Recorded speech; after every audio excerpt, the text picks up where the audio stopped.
I was being a bad teacher. It was just after lunch. It was our class's first nap time of the school year.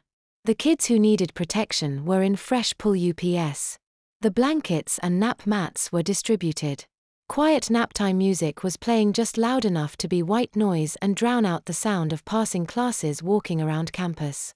Within 2 weeks, this would all be routine and second nature to my students. Right now, however, I had 3-year-olds who were new to my class giggling and playing peekaboo.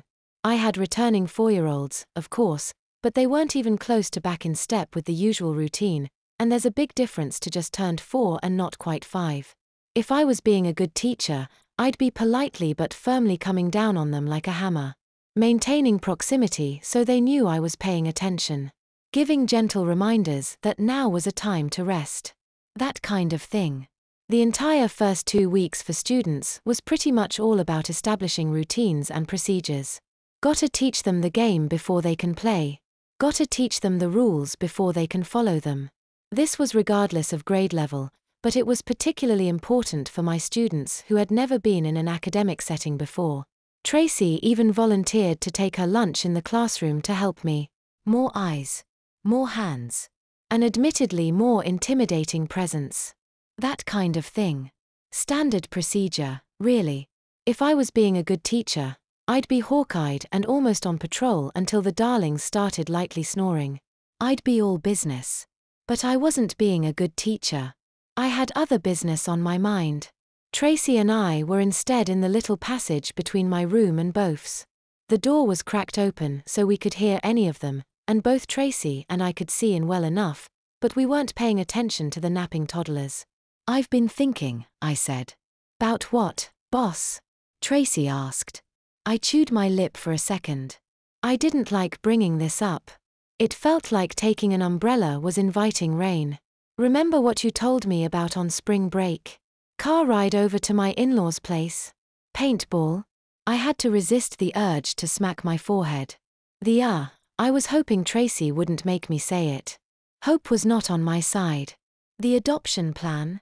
I'm not planning on." Tracy's memory caught up to her. "Ooh yeah. You mean in case things go bad?" I nodded.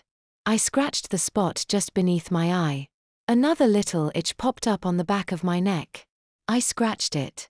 The quiet and the whispers and the anxiety and the paranoia. "So I've been thinking," I said. "Yeah. Do you think maybe you could do something like that?" I almost left the last part unsaid.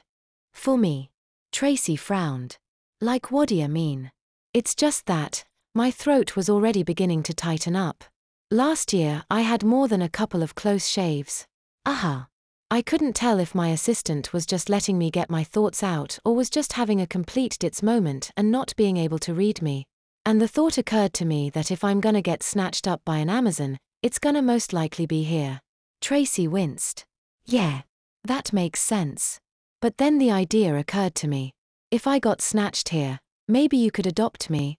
Tracy squinted at me, her face not suspicious as much as uncomprehending. "Why would I?" Then it clicked. "Ooh." The words came out in hushed whispers spoken in rapid fire with no breath in between them. "I know tweeners don't adopt little normally, but a tweener with an Amazon husband might raise fewer suspicions and it wouldn't have to be long, just long enough for me to get out of danger and meet back up with Cassie and we could leave town kind of like what you were planning with your husband, and I don't know who else to ask this favor and it's probably never gonna be a thing. But after last year it would just give me such a feeling of relief and security and dash." My assistant cut me off. "Oh, Clark." She kneeled down and gave me a hug. "Of course I'll do that. If anybody tries to snatch you up, I'll get you first and you can get out of Dodge." "Thanks." I needed to hear that. I blinked away tears while still in the hug. "Okay. I'm going to get back to work."